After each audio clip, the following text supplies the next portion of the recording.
Did you think I'm talking to a fat guy? Let me ask him these questions. No, this is what we do, isn't it? I mean, I'm exactly the sound good. Jalfed, let's do it, man. I'm going to unload all my issues, man. Don't unload me, mate.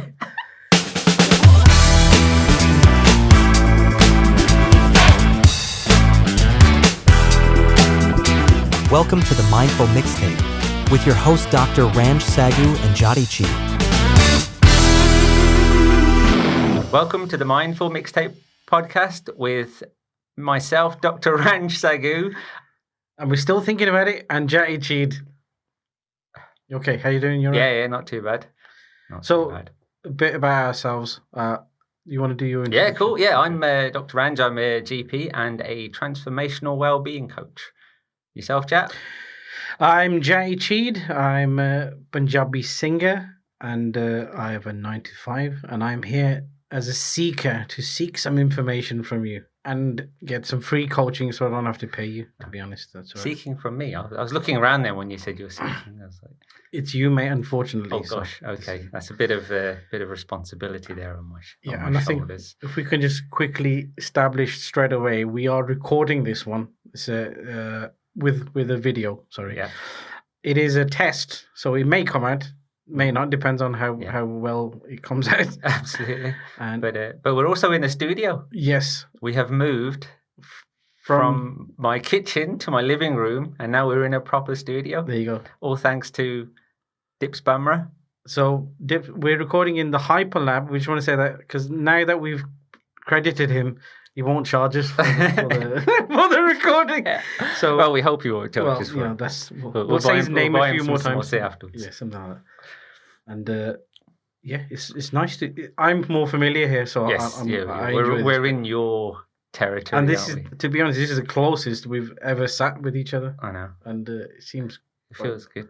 It feels like we're connected. Very intimate. Yeah. I've never looked at you into your eyes properly. Yeah. Whilst we were talking. Well, yeah. Okay, can I put this on? Because I wanted to put this on. I forgot to put it on. Oh gosh, it's very bright. No, I'm turning it off. Anyway, Okay, cool. So, what have you been doing on the weekend? What have we been doing since we last spoke? Actually, what did we do? What did we last do? Well, this weekend was quite an interesting weekend for us. It was a very jam-packed weekend. Yeah, very emotionally jam-packed weekend as well. It was very emotionally. Yeah, was that because we were looking in each other's eyes? That was a strange sentence to say. I know. Yeah. To be honest, my wife normally makes the activities for the weekend, and now that you're in charge, it's as bad as that. It's fully packed weekend. Okay, so cool. We went to the Key podcast recording. Yeah. On Saturday, and then the Sunday we did the Paint to Purpose, which was an event, a kind of well-being event by Jati Cheed, the Indian body coach. Two really fascinating events, weren't they? It was an eye opener. Both ways. Like we got to see a podcast being recorded on Saturday. So a bit of learning from us. Absolutely. For us, sorry, and then, as you said, emotional takedown. It literally was. It was. It was like if you're walking and someone comes and grapples you and drags you to the floor. So it was. I described it as a gut punch. Yeah, absolutely. Because it really makes you think. Like, hang on a minute. Is this where I want to be? Am I doing what's right? Is there anything that I can do? Yeah. And I think people need that once in a while because you get comfortable. Absolutely. As we discussed, this is your line of health, let's just say. Yeah. And even you reflected in the car going, I need to probably fix up certain things. Yeah, absolutely. And obviously we'll probably kind of go into it on future podcasts, but just to kind of give people a bit of information about what happened. There was several really powerful speakers, weren't there, who were talking about their journeys and, literally from the depths of their pain and how they've then, created their lives, found their purpose, and some really, really hard-hitting stories, weren't they? They were, and I think that is unfortunately, we have to get to that stage or learn from that. Yeah. I wish you could learn without going through that process. I think I've probably gone through some pain. Yeah. To turn it around. Yeah, so absolutely. As you said, we'll pick down another podcast. So today we're talking about. Today we are talking about nutrition. Okay. So we've come to the nutrition element of our. The bit I was dreading. Yeah. I mean, I was reflecting on it myself, and the more I was thinking about it, I was like, actually, you know what? There's a lot for me to reflect on as well in this podcast, because what I thought would be interesting to do is, there's loads out there about nutrition, isn't there? We're almost overwhelmed by the amount of podcasts and TikTok videos and Instagram videos on what's good to eat, what's good for you, what's bad nutrition. All there of those are the sorts platforms you can get videos off as well. Yeah, I know, probably, but you know what I mean. So I thought, rather than looking at nutrition, and we will obviously talk about what's good food and that, but actually let's look more at the sort of the behavioral psychology behind nutrition. You're going straight in there. Let's hit it hard, and we'll see where we go. Okay, sounds good. Okay, so it was. I don't know whether you want to start, or I'm happy to start. Just talking about your relationship with food. Okay, so before we get into that, I was going to cover it, but I forgot to mention it. Okay, I'm currently fasting. Oh yeah. So that would have been a good segue to go into it. Really. Oh yeah, no, that's true. That's true. Okay. Since we last spoke, I've done 2 fasts. I've done 1 fast. This is the second one I'm doing. And how long have you been going? This is now my 2nd day. Okay.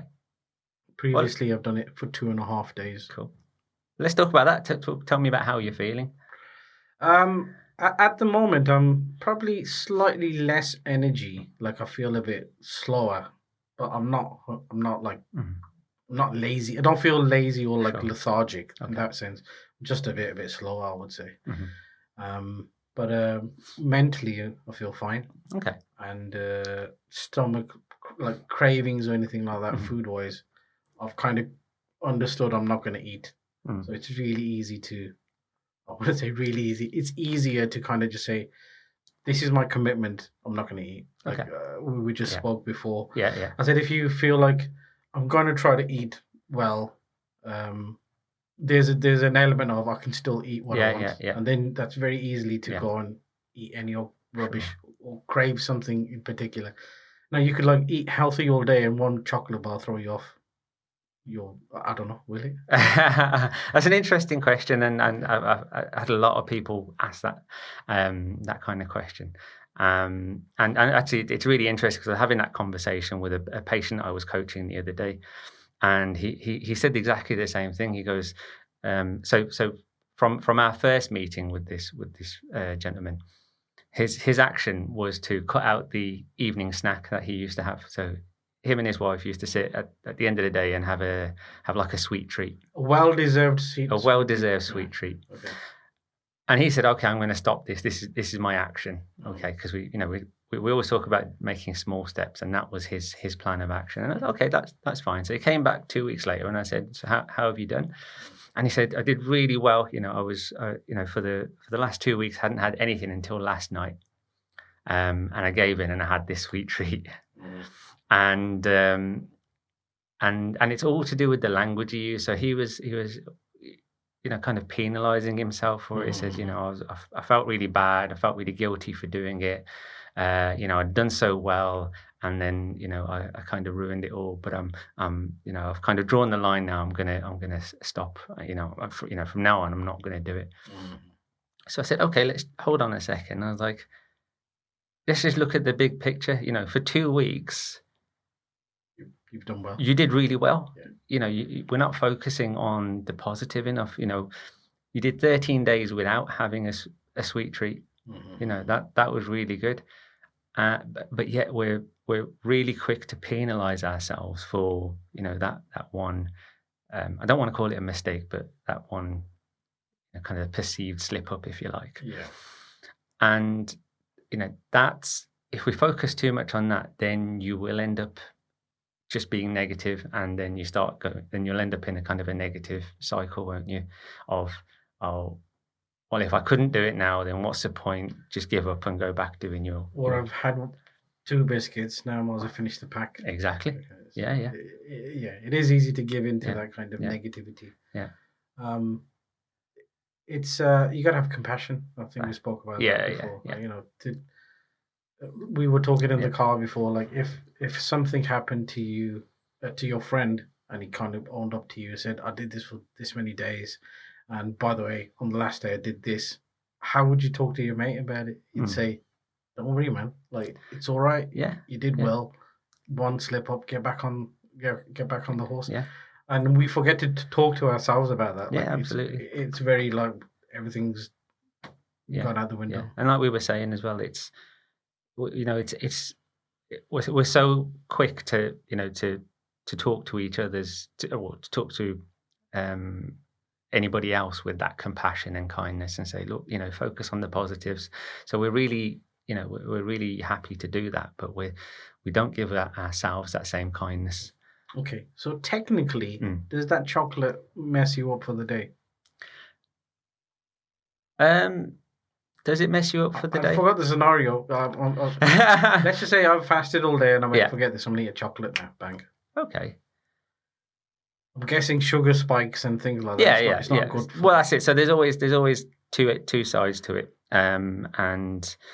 But again, so if you focus on the positives, you've done nearly 24 hours of fasting.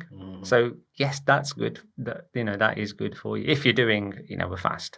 It's just, what are you trying to achieve with the fast? Are you trying to?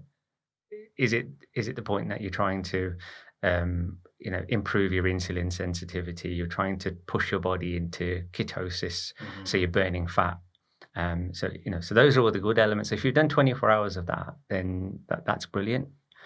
So having that 1 bar of chocolate, I know what you're saying. So it depends what you're doing. That could mess up the ketosis part. You will do it, but in other sense, you've survived the whole day without exactly. So you've done really well.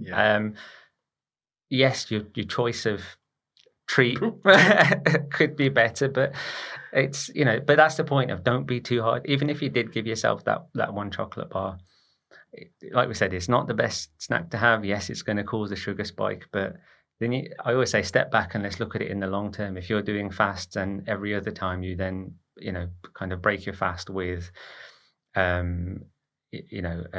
high protein salad mixture, whatever you have, then that's better. If on the one occasion you do have a sweet treat, then it doesn't. It's all in moderation. All in moderation. Yeah. So just quickly, then, what is a good thing to break your fast with? I think you just said it then. So something that's high in protein, something that's high in fats as well. Because what we don't want is having a high carb after all of that, because that's what's going to send your sugar levels up. So you want something that's kind of high in protein, good fats. Okay, so I had something when I broke my fast. What did you have? I had I'm going to say in Punjabi, a kriati wale pancake. So gram flour pancake. Okay. Have you ever had one of those? It's like to be honest, it's like a flat pakoda. Okay. Was it fried? No, like in a frying pan, like like a pancake, so a bit of oil. Okay. Put it on top, just so we can. And with tomato, spinach, onions. It is pretty much, as I said, flat pakoda. Yeah. Okay. And what I noticed then was it was a 2.5 day fast. When I ate, I couldn't eat more than 2, and they're like thin pancakes. Really. Something I would eat a lot more of. So obviously it's shrunk. Yeah. Not from the outside. Yeah. But so it was that a good meal? Again, so looking at the whole thing, probably the pancake itself isn't the best. But I thought chickpeas are supposed to be good. What? Chickpeas? Oh, sorry, it's made out of gram flour. Sorry, I didn't get. I thought it was just a flour pancake. No, sorry. Yeah. Okay. I'm sure when you grind into powder, it becomes something else. That's true. Why does stuff like that happen? Why is it when you we're going to go into probably this is my next question is when things change shape, how does the nutrition change? Man, that's a good question. That's a good question. I didn't even think about that one. So and this is where we come into talking about processed food. Mm-hmm. So the more you process food, so the more food turns from what it originated from to something completely different, then you lose kind of all the nutritional value, and during that process there's probably loads of added chemicals and things taken out of it. So that's what we mean, in terms of eating more whole food. Okay, but I'm trying to work out now gram chickpeas and then gram flour. You've caught me now. I don't know enough about chickpeas. We're gonna. Anybody? We need to do some research on chickpeas. Please let us know. But I mean, chickpeas. You came here with all the information about every. I was ready to go, man. Not chickpeas. Not chickpeas. Because obviously chickpeas. You hear a lot about them. Some great recipes. I think last time I spoke about meditation all the way. No, I know. About chickpeas. Chickpeas generally are good, aren't they? As part of it would grains and lentils and things. They are a good source of protein and good fats as well. So, and fiber. So in that sense, yes, they are good. In terms of the actual flour, I couldn't tell. I'd have to look that one up. Okay. Yeah. So obviously, when things are processed, things are added into it, and it's not what it was originally. Yeah, absolutely. It's what we talk about, like say, which one's better for you, eating an apple or an apple pie? Apple. Yeah. Did I get it right? Yeah, absolutely. Oh, yeah, of course. But the question is why. So and this is what we mean by so look how different the apple is from it. I mean, sorry, the apple pie is from its source. Mm-hmm. Applesauce. Get it? Anyway, sorry. So the apple. That was a bad joke. That one. Okay, that's good. Anyway, so obviously you got your apple. There's probably some babies laughing somewhere because they like applesauce. That's true. Okay. Yeah, it's a family show. It is. Bring your kids along. That's it. All right. Yeah. So your apple, right? It's what we call the whole package. Mm-hmm. So it's got your fiber. It's got sugars in it, but the sugar in the package and with the skin and everything on it, it's the difference between that and your apple pie. Your apple pie is so processed and it's just full of refined sugars. So these simple sugars that as soon as you eat them, get absorbed straight away, that they spike your sugar levels. Whereas with the apple, because it's got the fibers, it's got all that kind of roughage that comes with it. It's got the sugar, but it's going to cause a slower increase in your body sugar levels. Mm-hmm. So that's why eating, an apple is healthier than eating. I think I had a bit of a penny drop moment then when you just kind of said that. Obviously, things are processed. I think they got things added to it. Yeah. And you kind of, or maybe I appreciate it's the bad type of sugars, but when you described it then that it goes straight into your bloodstream or straight into your body, like, that's like, it really made me think now, because like, when people talk about fruit as well, I suppose, can you do too much fruit? Is that just eating too much fruit bad? Yeah, I mean, at the end of the day, they are. Is that too much? Is that too much? Yeah. So the moral of the story is moderation, isn't it? So, can I ask a specific question about bananas? Okay. I need to go and research bananas now. I need a list. Give me a pen and a piece of paper. I should message. We should do a bit of. Yeah. Tell me which fruits you're going to talk about next. Next week, strawberries. Okay. No, like I hear you shouldn't eat a banana too late because it's full of a lot of sugar. Oh, yeah. I've never heard of that one. Maybe people, maybe they're just saying it to me. You're watching the wrong TikToks. No. I spoke to a guy who was a big lad. Okay. And fell in love with cycling. Okay. And now he's not a big lad anymore, and he's just cycled everywhere, miles and miles. And I had a banana in front of me. Well, I was eating a banana in front of him, and he goes, you can't eat that like after 12, like in the afternoon, midday." Okay. And I went, "Really?" He goes, "Yeah." No, I think I must have had it with something. So I had a sandwich and I had a banana at the end. Yeah.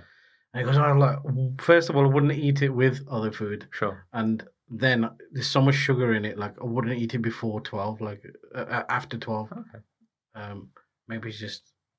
Again, obviously, yes, it is sugar, but it's the same as the apple, isn't it? You know, because it's packaged with all its fiber and everything that comes with it. It's going to get into your bloodstream slower rather than rather than eating that chocolate bar that's going to hit you straight.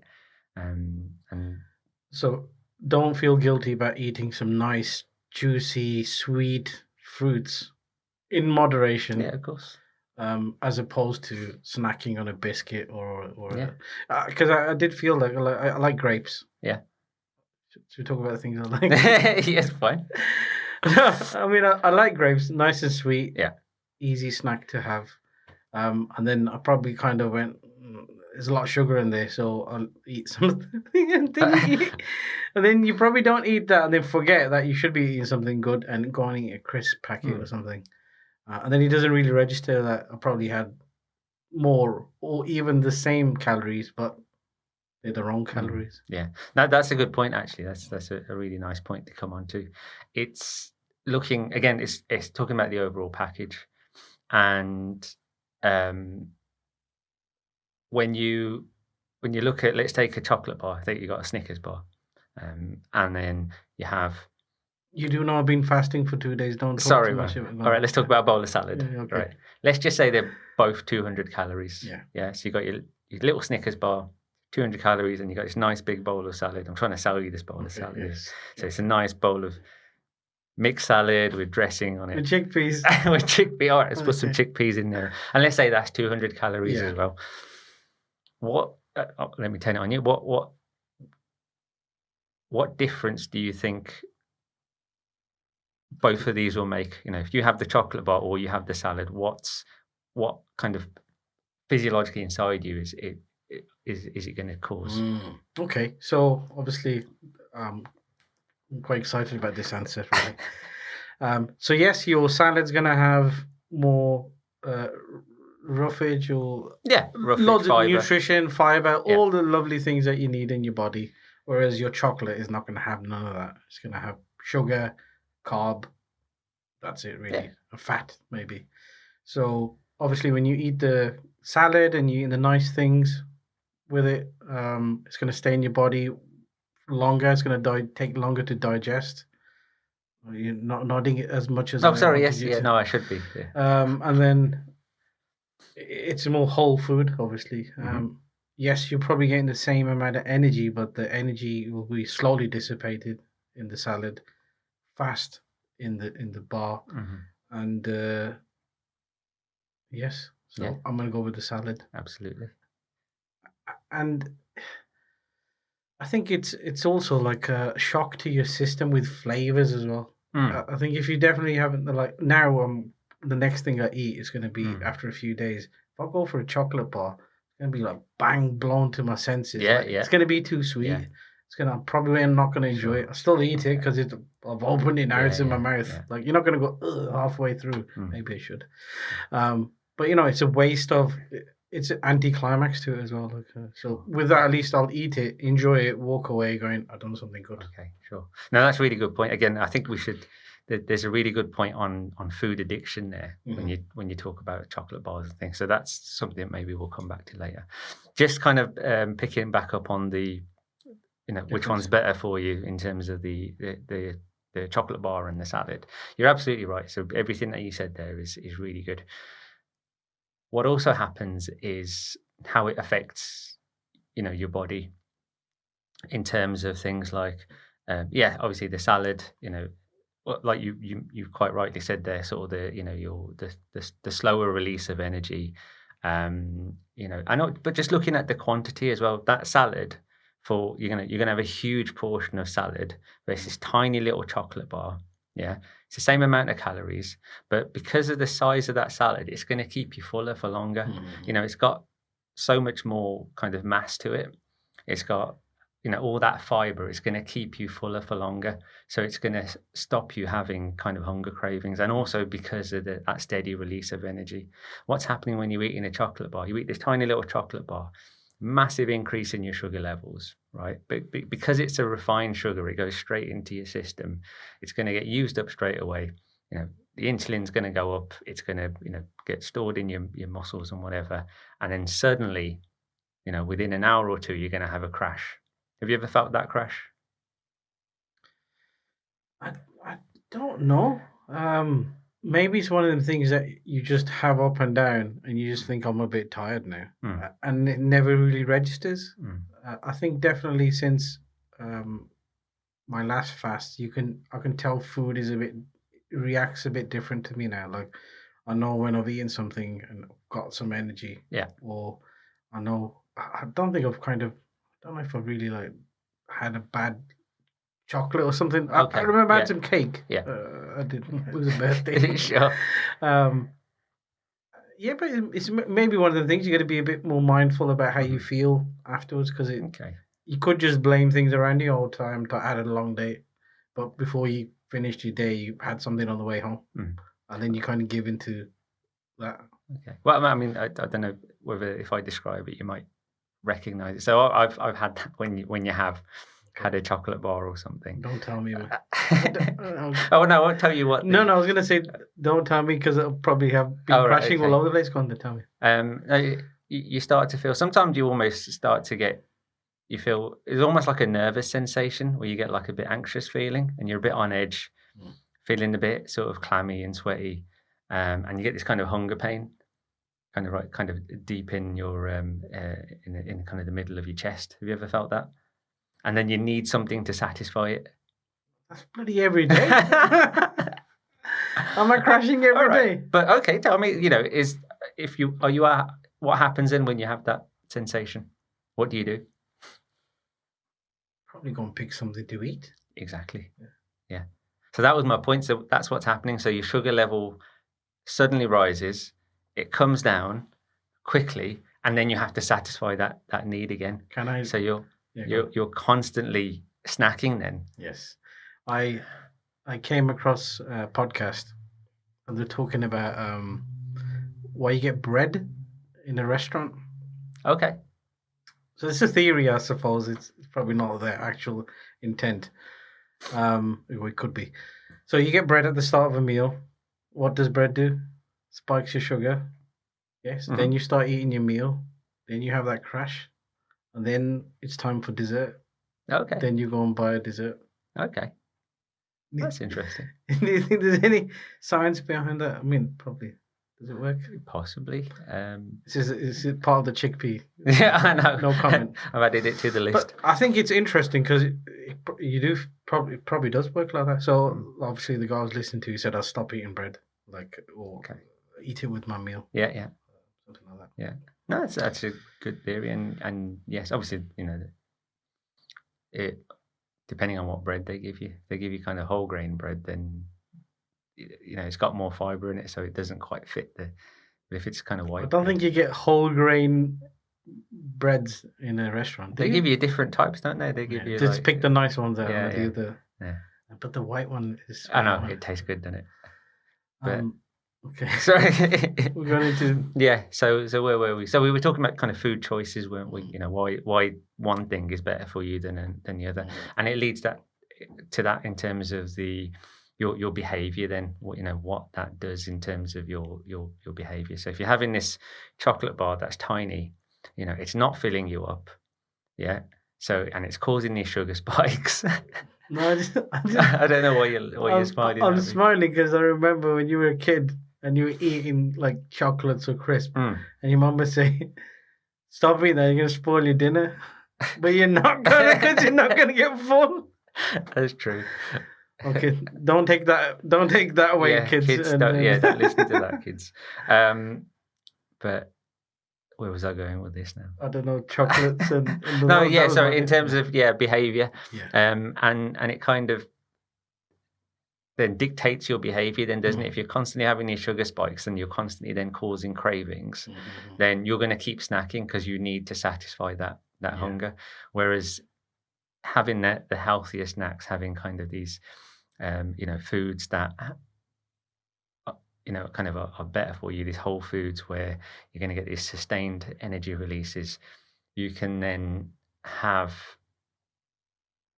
you can plan your meals better because you're not going to want to snack in between. Mm-hmm. I suppose. So you spoke about roughage. Is that like the extra bit on the orange, the white bit? Like, when you peel an orange. Yeah. So all of the sort of the fibrous bits. I mean, there's more fiber in it than what you can see. But yeah, if you want to keep it in simple terms, then yeah, all of those little. When I was little, I used to peel it enough, take all the white bits off, then it was just that was little, the good bit. Little orange bit. Maybe even peel that off and take the little segments out of it. Yeah, no, but no, that is the good bit. And actually, the importance of that is we as humans, we don't actually digest that. Okay. Do you know what it's for? To clean it out. Well, there's two purposes. Okay. Fiber is important for your bowel motions, so it keeps your bowel regular. Okay. Because all of that we don't digest, and it's obviously pushing through. Like dragging like a cloth through a pipe, and it just like a sewage pipe. Okay, I don't. I'm getting really. I'm getting really detailed. I know. Listen. So there's a waste pipe, and there's a rag falling in there. Then you pull that rag through. Okay. And it takes all the takes all the waste out. Yeah. Look at that. Yeah. I like your analogies. And you paint such a vivid picture with them as well. So that's one purpose, but also these fibers we're feeding our gut microbiome. Do you know what the microbiome is? It's something good. Yeah. So it's all the bugs that live inside of you. Oh dear. Yeah. So we have not millions, trillions of microbes. So bacteria, viruses, fungi that live inside of us. Okay, so am I scaring you now? So don't panic. Don't panic. No, they're supposed to be there. Okay. We have this, it's like a symbiotic relationship with these bacteria, and we can't survive without them because they obviously digest our food. So all of these fibers, we're actually feeding the microbiome. And these bacteria, or the good bacteria, now you can separate them into good bacteria and bad bacteria. And what we want to do is we want to feed the good bacteria so they grow and proliferate and form the majority of the bugs in our microbiome compared to the bad bacteria. But there's a big but. The standard diet that we eat, all of this processed food, these chocolates and sweets and things like that, all of these refined foods that we eat, we're feeding the wrong bacteria. When you said refined foods, so what I want to talk about is kind of made me think about is obviously having process. You said so having a burger. We went to a burger shop, got a burger. Yeah. The meat's probably no good because it's been processed. Yeah. Buns processed. Sauces and all that is terrible. Yeah. Maybe a bit of salad and a bit of saving grace. So that's one end of processed. And then you used another word? Refined. Refined. Yeah. So refined, I think of like a slice of bread. Yeah. Is that right? So it's that thing, but just changed. Like it's wheat, but it's changed into something else. It's basically processed so much that it's almost in its simplest form without it, and they've taken like all the fibers. So a piece of white bread, as well, we say white bread is worse for you than brown bread because it is just pure carbohydrates, simple form that is going to do exactly the same thing because there's not much to the digestion of it. It's going to get broken down quickly. It's going to spike your sugars. So that's what we mean by refined. Yeah. Now when you said that, now I'm mirroring it to fast food, or a chocolate bar. Yeah, it's got all the wrong things that are going to go straight into your body. Yeah, man, why didn't you talk to me like 10 years ago about this? That's true. Yeah. I think we were too busy eating refined foods. Yeah, at 2:00 in the morning. Okay, sure. Because it is that, isn't it? Like if you don't know what's happening when you eat the food, then you don't know your food seeking behaviors, do you? So if if you're happy to kind of just eat sugars and sweets and snacks and crisps and things like that, then you will kind of keep following that pattern of, keep snacking all the time, and then then that's going to have that knock-on effect on how you feel about yourself, your weight, and all of those things as well. Yeah, so I probably don't want to go straight into saying food addiction, but you're right. When we discussed at the start, everybody knows how to eat. We don't have to go through the foods. Everybody knows what your plate should look like. How much veg and stuff we should have in there. Sometimes I will eat pasta or something like that, and there's no, apart from the veg in there's nothing else on the plate. Maybe, I don't know, if you're Italian, please tell me how to incorporate. Maybe I need a salad bowl. Yeah. Then I got 2 plates. Then so anyway, so me eating pasta or something like that. There's no other salad on there or anything, and I do feel like this is a bad meal. Like I shouldn't have done this. I needed something else, but I don't do it, and I just carry on with it. Yeah. So why am I doing that? Good question. No, but that's it, isn't it? And it is that thing that, there is food addiction. Do you know what I mean? So all of these foods that we're eating, that's why processed foods are there, isn't it? That's why there's so much marketing behind them. There's so much, they're in your face all the time, aren't they? To make you want them. We talk about food addiction, and it is all because of that. Because one, the flavors in the food, the flavors are elevated so much to make you want them. Sugar. Let's talk about a kind of Pepsi Max or Coca-Cola, or sorry, Coke Zero, that have, they say they're sugar free. Yeah. Well, I'll do the quote for you. Oh yeah, sugar free. Yeah. Obviously, they've got aspartame in them. Okay, and aspartame, which is a big scary thing. Yeah, I mean that's obviously blown out a bit out of proportion. Okay. But it's 200 times sweeter than sugar is. Yeah, that's good. No, but you think that isn't that good? Is it good? No, because what happens with that is when you have a kind of Pepsi Max, say, you think if you're used to eating sugar and having sugary food, you think you're getting that sugar hit. Yeah. But because there's no sugar in it, it's not fulfilling that craving. Okay. So if your body still thinks you're having sugar, does that mean you're insulin, or does that kick in, or I don't know? No, there's not physical... so much of a reaction with insulin, which is obviously it's better. But I think there is still a bit of an insulin reaction, but rise, but not as much as obviously with pure sugar. But what happens then is you're almost trying to trick your mind into thinking it's had the sugar, but your body knows actually I haven't had the sugar. Then that in itself creates this sort of sugar seeking or craving behavior. So you're still going to be out there, snacking, trying to hit that sugar fix that you missed. So there are studies that show that if you people that actually have more of these sugar-free drinks, they actually put on more weight because they snack more throughout the day.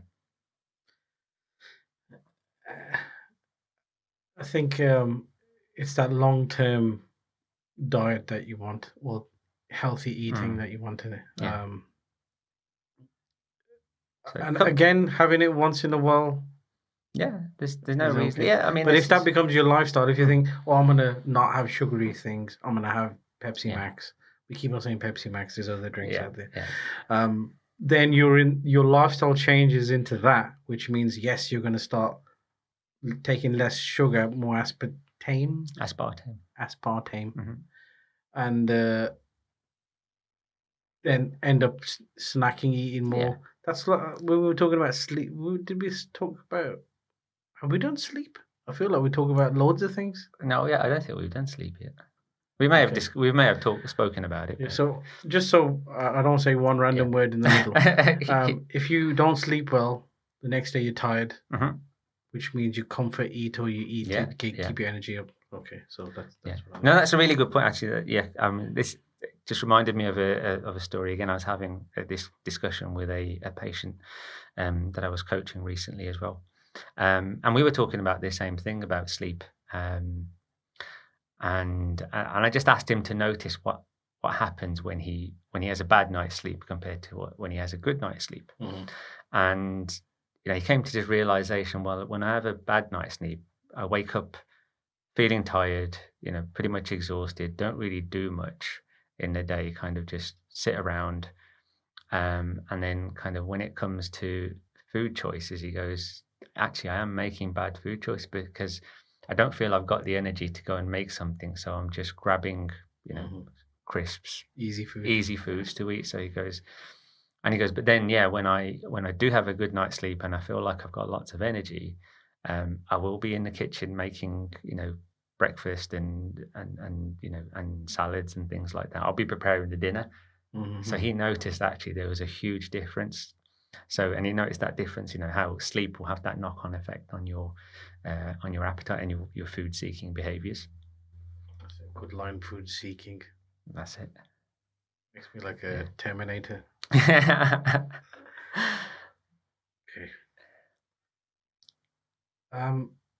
I feel like I'm going to do some confessions about my food. Well, I can as well. I mean, if you want to talk about like your relationship with food, I mean, I can tell you my personal journey with food has been quite a difficult one. Obviously, you didn't know me when I was little in kind of primary school, but I was quite. I did actually stand outside. Stand outside the playground, looking in through the fence. This is getting quite morbid. Well, we're looking deeply into each other's eyes. I know. But so you're looking at me and just imagine this, 10-year-old big lad. Okay. So just think about myself. All right. No, but seriously, I was quite big back in you have to show me a photo at some point. I will try and dig some out. And maybe you can do them posts online, because I used to be this fat and now I'm this slim. Don't tell anyone it was 30 years apart. I should just draw a little beard on the boy. But no, but that's it. But I kind of, when I reflect back, that's had a huge influence on my relationship with food, because when I always put food together with body image, and because of the way I was then, and that comes along with all the bullying and the teasing and things like that at school. So kind of when I got into from there going into like secondary school, when I decided, I've had enough of this, I'm gonna, I need to lose weight, and it just kind of coincided with a growth spurt, which helped, because becoming 6 foot made you look a lot slimmer. Then when I did start losing weight and I became much slimmer, it was almost like a fear that I never want to get back to that. Do you know what I mean? I never want to get back to the point where I am almost kind of ashamed of the way I look. I never want to be teased again. But then I started to develop bad eating habits because of it. Because for me, it was almost like, if you eat, you're going to put on weight. And, there was times when, I'd miss meals, times when I would, it's funny the way your mind works, because you're like, I've had a kebab tonight, and I feel really bad for eating it. I feel really guilty for eating it. So I'm going to miss the next 2 meals for the next day. You know what I mean? So I started to develop quite unhealthy habits. Yeah. And that took me a long time to kind of, get, kind of work out what I actually wanted. And kind of I was thinking about this, and I think, well, because what happened was after that, so becoming skinny, then I would kind of yo-yo in between, because you'd go to extremes, like I'd become quite thin. I think I told you the other day, didn't I? I said at my lowest, I was probably about 10 stone, which was very, very slim. And I look back now, if I look back at some of those pictures, I think, you weren't healthy at all. There was nothing to me, really. I remember probably first, second year, something like that. Yeah, it was about first, second year of uni. And the thing is, I look at your pictures and I think, sexy guy, got a lot going on. Like, really? It's, but that's from the outside as well. So I don't know how you're eating. Yeah. So if you're looking at slim people, just remember they're probably starving as well. So they're not happy. So if you're fat, you're winning. Yeah. No, but it's true. I mean, but it's not just about being slim. It's about how you achieve that. And I think I said that to you the other day, didn't I? I said, what did I say? You got to stop telling me things before. Yeah, I know. Then I'll lose it all. But no, it was don't lose weight to be healthy. Yeah. Go on, do it. So don't lose weight to be healthy. You have to become healthy to lose weight. Yes, that's going on a t-shirt. No, it's really important. It's a really strong line. Yeah. And I think it's really important, because that's what I mean. I went through this journey of, it was all about trying to lose weight, but to what end? And when I look back now, it was like, yes, you became skinny, but you were unhealthy. I had no muscle mass. I had no energy. I remember that, go to uni, go to lectures and stuff. You'd come back and, you got no energy. But it was, again, same thing as well, eating the wrong types of food. Like, I wouldn't eat for ages. I just realized now I probably sound like I've got an eating disorder or something. He's all right, man. It's really healthy. I can see his ripples on his belly. I'm healthier now. But yeah, I probably did have a kind of a mild kind of bad relationship with food. But I mean, let's call it what it is. I think everyone's got an eating disorder. Like, at some point we probably have, or we still have. I probably have. I won't even say probably. I do have one, but it's here and there, and it's reactive to my environment. Sure. And as you said, you carry a lot of things from your childhood. You learn certain things and you start doing it. Yeah. And I'm going to quickly tell you why bad. Like, I'll let you. Oh, no, you carry on. No, I was going to say mine is probably been the opposite story of, I was treated more like a only child. So I get more whatever I want. I want to eat this. I remember, thanks to my mum for doing these things, but I could ask for McDonald's in the night, because my dad used to do taxis in the night. Yeah. Okay. I say, I want to eat McDonald's fries, 11 o'clock in the night. Like, woke up, I want to eat this. They should phone him and say, if you're around, pick him up. Wow. And so for me, like, obviously my parents love me. They want me to enjoy. And obviously I get all them things. And then this is like a tale of bad eating things. My mom used to be a dinner supervisor. Okay. Then I could ask for whatever I want. Instead of eating dinners or eating a sandwich, like, I don't know if I had like bronte or anything, but I remember. That's cool. No, that's what I mean. My mum would bring it in for me. So as she come to work, she'd bring me my special meal. Nice. So I didn't have to eat sandwiches. I think I had like jacket potatoes or like, nice. Your friends must have been well jealous. I don't think I had any. I know why now. Yeah. No, but so like, I've probably eaten with no regret most of my life, which then catches up after you've had the growth spurt. Sure. And you're going, I'm invincible. Yeah. And then, since then to now, maybe some flat lines, but it's always gone up.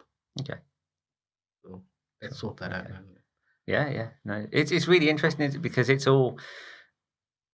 I've been learning a lot recently about trauma, and all of these are forms of trauma. Even you might not look at it that way. You say your parents treated you well, but in a way that informs your kind of your food seeking beliefs, your belief systems about food. If I want this, I can have it. Yeah. And the same with me the other way. I can't eat that because it's going to make me put on loads of weight. And those are the beliefs that then you carry on until obviously first of all you become aware of it, and then you have to find the ways to change it if you think that's a bad thing. So how did you find out, like, at a point when you went, this isn't working for me? It was a interesting journey, and one I'm probably still on, because I think it was at that point where I was yo-yoing, and I was like, what's going on? Why am I going from trying to be skinny at one point and then trying to work out in the gym and eat have all these whey proteins and stuff and trying to bulk up, and then deciding, no, actually no, I want to do the opposite. And I think for me it was that whole thing about body image, and then I kind of decided, I was asking myself the question, I was like, what's going to make you happy? What It's a good question. What is the person when you look in the mirror that you're going to be happy with? Man, I'm excited for this guy.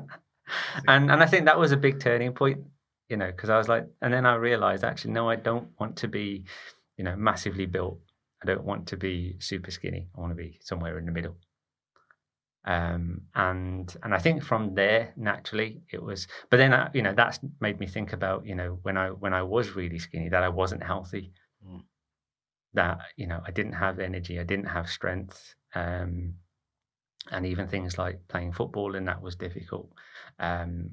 So that's what kind of made me think about, how to become healthy. And that, going back to that question, that sort of statement I made earlier, before it was all driven by wanting to lose weight. So like I said, you don't lose weight to become healthy. You can't. Yeah. You have to become healthy, make healthy food choices and healthy lifestyle choices. And as a consequence of that, you will lose weight in a healthy way. Yeah. I think when you said, I'm still ringing in my ears about, what did you say? We looked in the mirror and I said, ringing in my ear. We were talking about active listening the other day. No, I think I was so emotionally taken that I didn't remember the line. Looking in the mirror and said, what makes you happy? Yeah.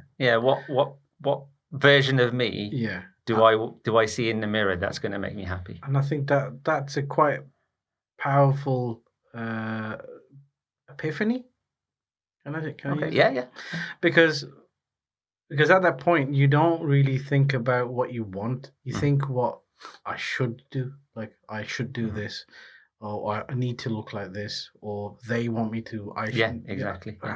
I need to look like, and then to actually look at yourself and go, what do I really want? What makes me happy? Exactly. Being healthy and being alive. You know what I mean? Yeah, absolutely. So that's what was. I'm looking back. That's what was kind of making me yo-yo, wasn't it? It was the trauma from childhood saying, don't be fat. Don't be overweight. So don't do this. But on the other side, it was like, okay, so what? So does that mean I need to be skinny? So I should be skinny. But yet, everybody else out there is looking at people who are like, really built and, strong and all of these, and maybe I should look like that. So it was actually when you stop to think, actually, what do I want? I think it goes back to that exercise of when we said project yourself. Yeah. You want to be project yourself. But you can also do it right now. Like you don't have to project. Just be mindful of your own emotions and what do you really want out of this. Yeah. And and then from there it was, and that's when I took more of an interest in nutrition, and kind of. Sorry. I'm ready. I'm going. No, say. I'm ready for my next one. What's that? Next question. Your next question. Yeah. Okay. Sorry. That's when I obviously took this interest in nutrition, because I'll tell you a secret. Well, this is from 20 years ago. Is it 20 years ago? medical school doesn't teach you about nutrition. That's exactly what I was going to ask. Oh, was it really? I was going to say, do you think the journey through medicine helped you? Not at all. There you go. No, as in, I that was my lead-up question, was why are doctors fat? Is that a serious question? That's a serious question. Okay. That's a serious question. If you're a doctor, you're dealing with people every day.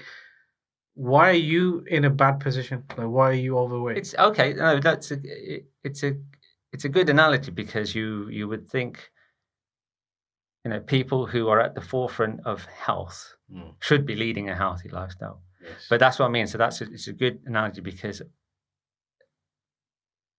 in the grand scheme of things, why aren't we all healthy? If we all know what to do, why aren't we all healthy? Look, we're talking to you. Why aren't you healthy? No, we're talking to ourselves. If we know what to do, like we said, I covered my belly. Like you said last time, if we know all the right things to eat, we know the fact that we should be exercising, being physically active, we should be sleeping well, and all of those things. Why don't we do them? Then it's that relationship, isn't it? And the things we carry with us, the stress eating, the ignoring. I think I like to ignore. Okay. Ignore packaging, or ignore my feelings maybe as well. Just eat what you want. I mean, let's just go back to, you mentioned doctors, you mean not all doctors are overweight. No, I'm not saying it's not a blanket statement. No. But again, it comes to everything that's going on in your life, doesn't it?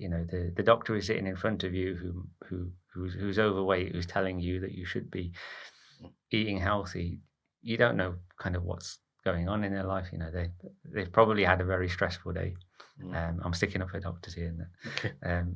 They've probably been working for the past 12 hours, and they've probably got kids to go home to, bills and all of that sort of stuff, which everybody has. And that's the point, isn't it? Nutrition is just one part of life. And we neglect it a lot, don't we? Yes. And that's why, again, coming back to behaviors, it's almost an afterthought.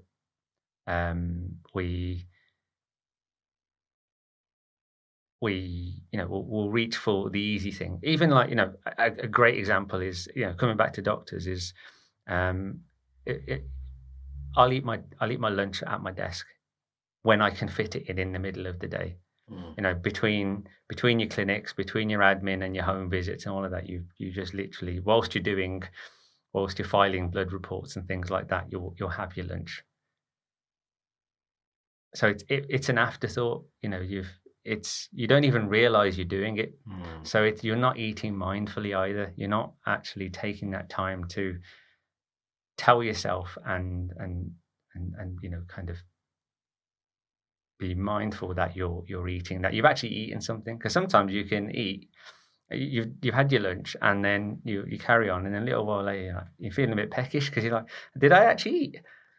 I used to love McCain's oven chips. No, McCain's microwave chips. The little box. Oh yeah, the little boxes. Mate, that was like when I was little. Little, probably don't buy them anymore now.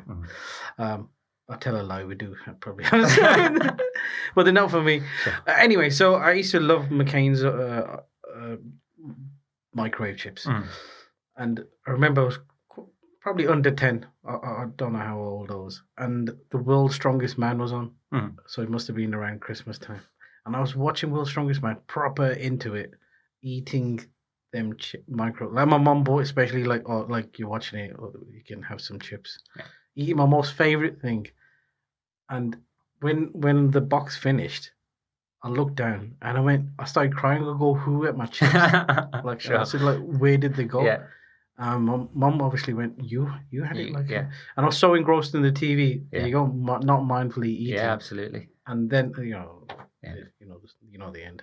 No, but that's what happens, isn't it? Like in your household, how many times do you just eat around sitting on the sofa watching the telly, and you're not paying attention, you're not giving, having dinner the sort of the respect that it needs. So that was a big change we made at home.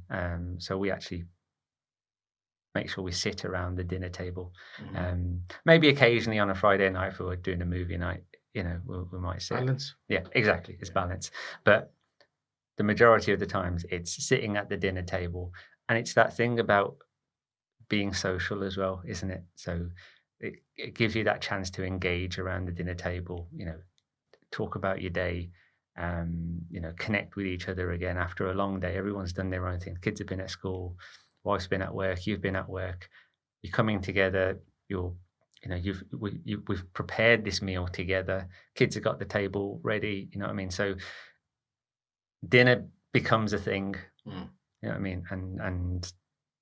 And again, and then that makes you kind of one more mindful about eating, but also it has the kind of the effects to make you happier, doesn't it? Because you're connecting, you're engaging with one another, you're spending time with family. So it's doing all of those good subconscious things for you that it should be doing.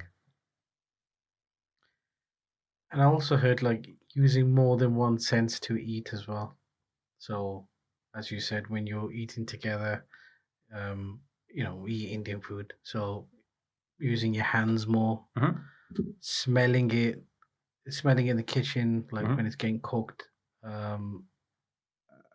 Just the taste, the textures, all of that. All of that adds to it because you really get to enjoy it then, instead of scoffing your face. Absolutely, and it's taking time to savor the food, because that's what's going to make you consciously and subconsciously aware that yes, I'm eating food, and this is and obviously if you've prepared, the kind of good healthy meals, it's giving you that chance to savor the fact that yes, I've had a good meal.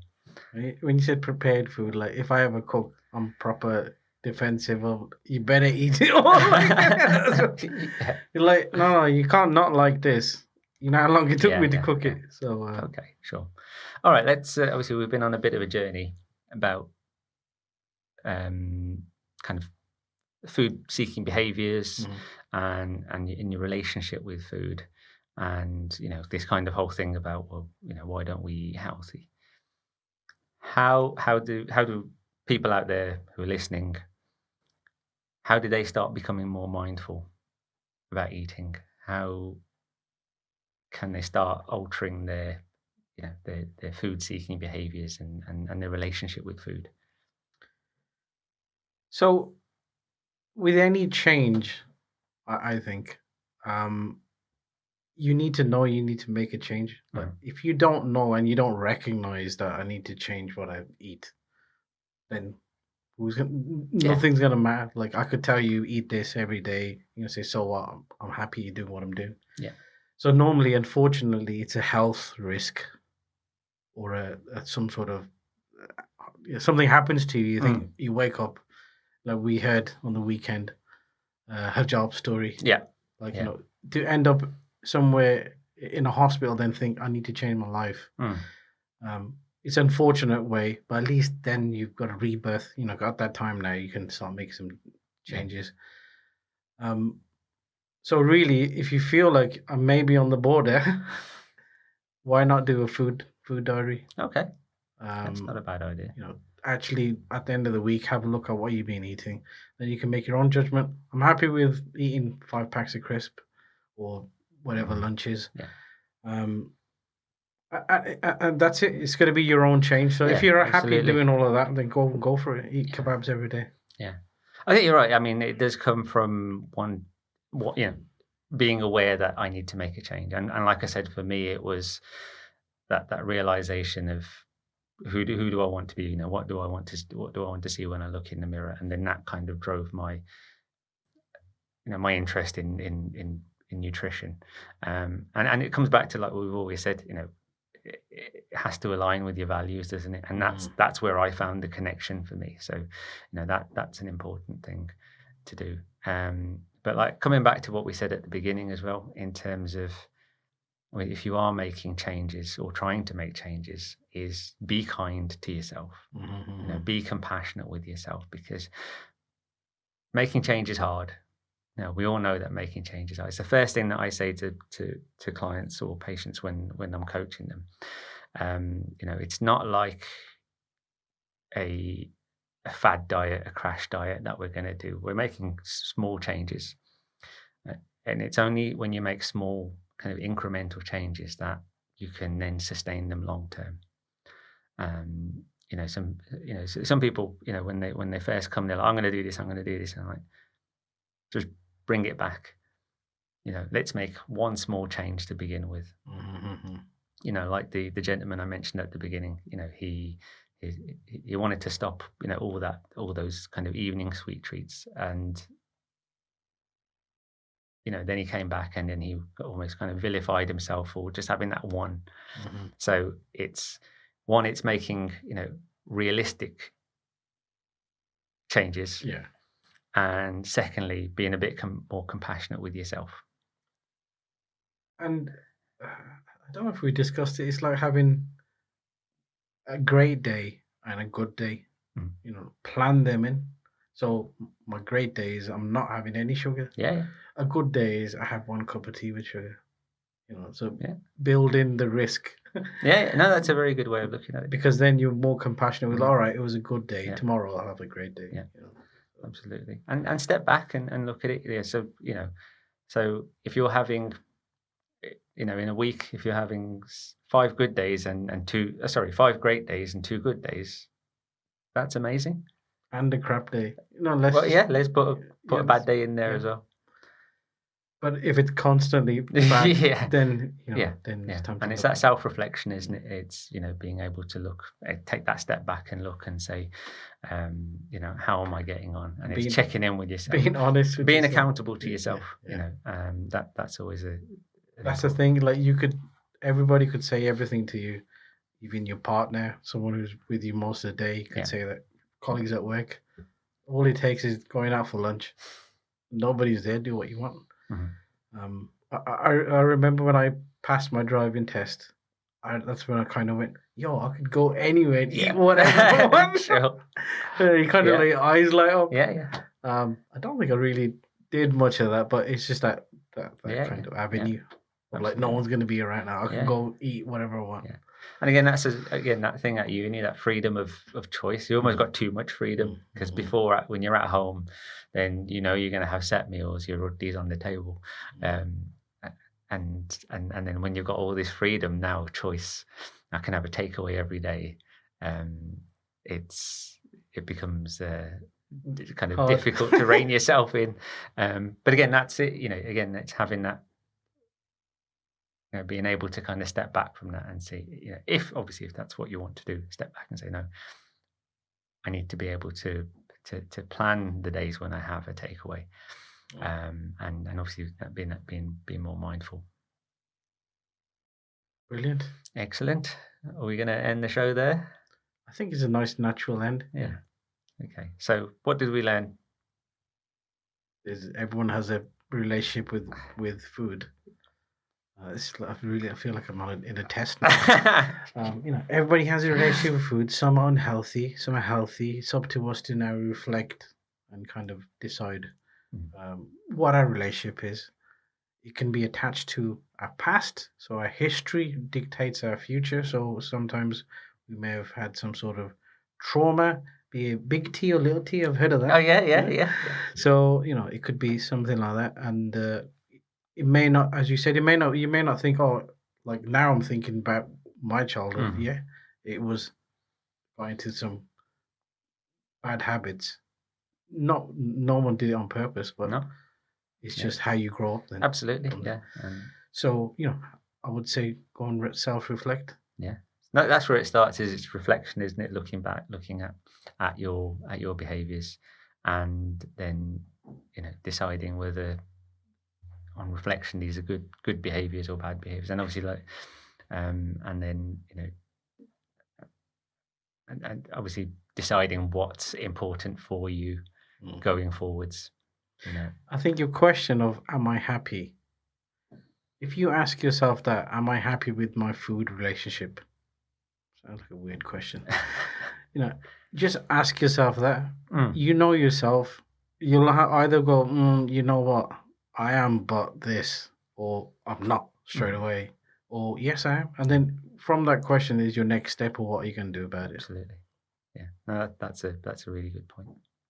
And obviously, like we said, it kind of throughout, it's being compassionate with yourself, being kind to yourself, like we are with everybody else. We're very quick to give each other, sound advice, but we don't give ourselves that sound advice as well.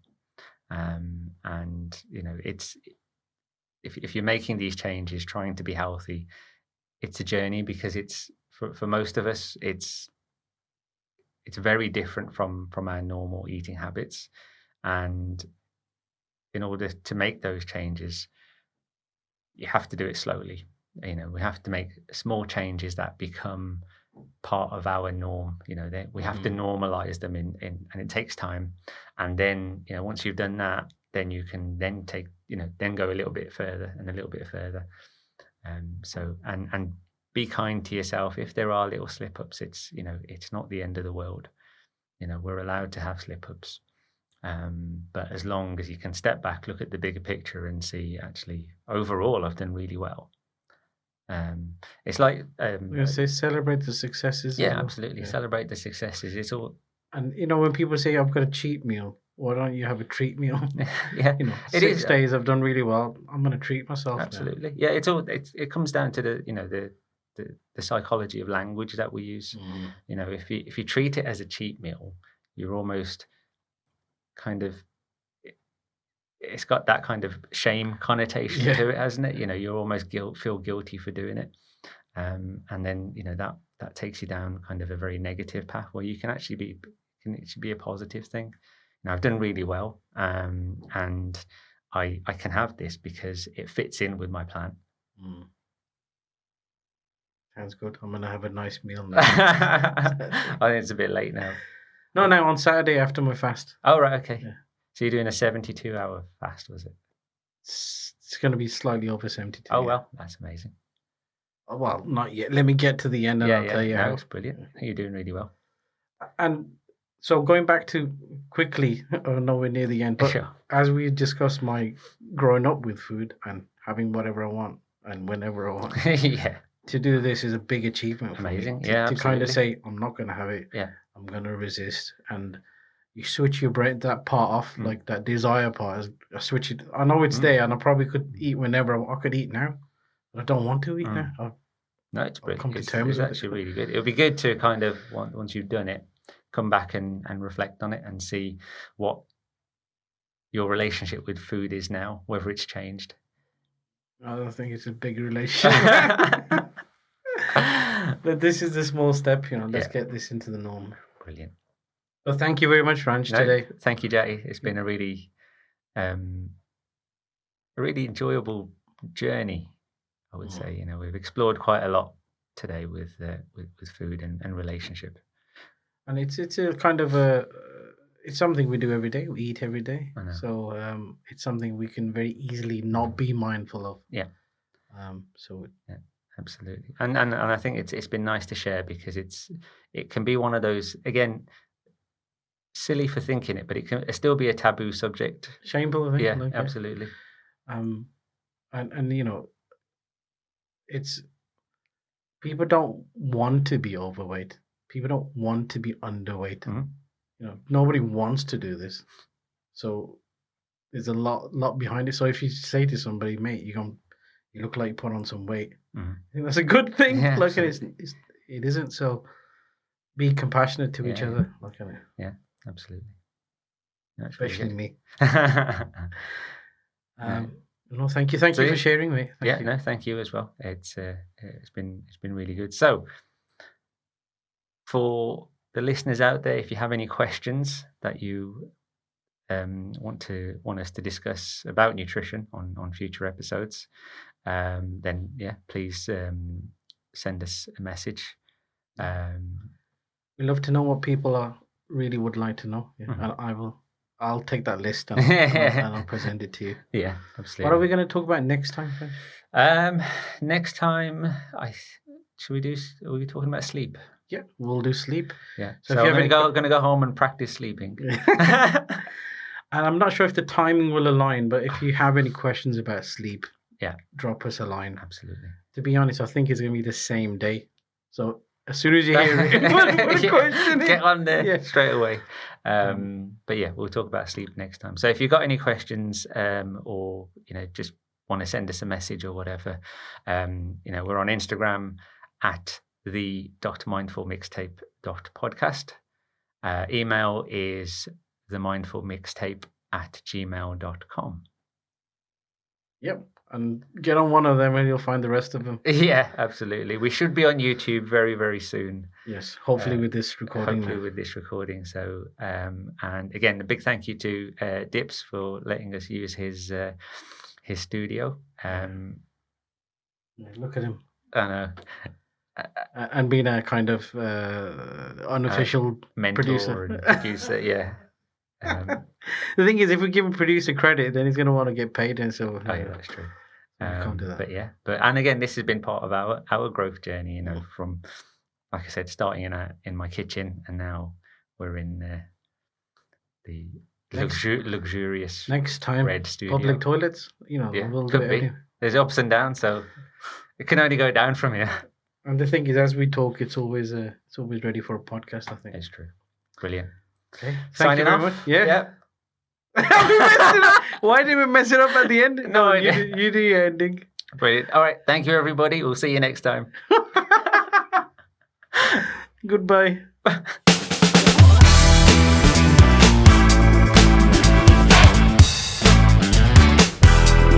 Thank you for listening to the Mindful Mixtape with your host, Dr. Ranj Sagoo and Jati Cheed.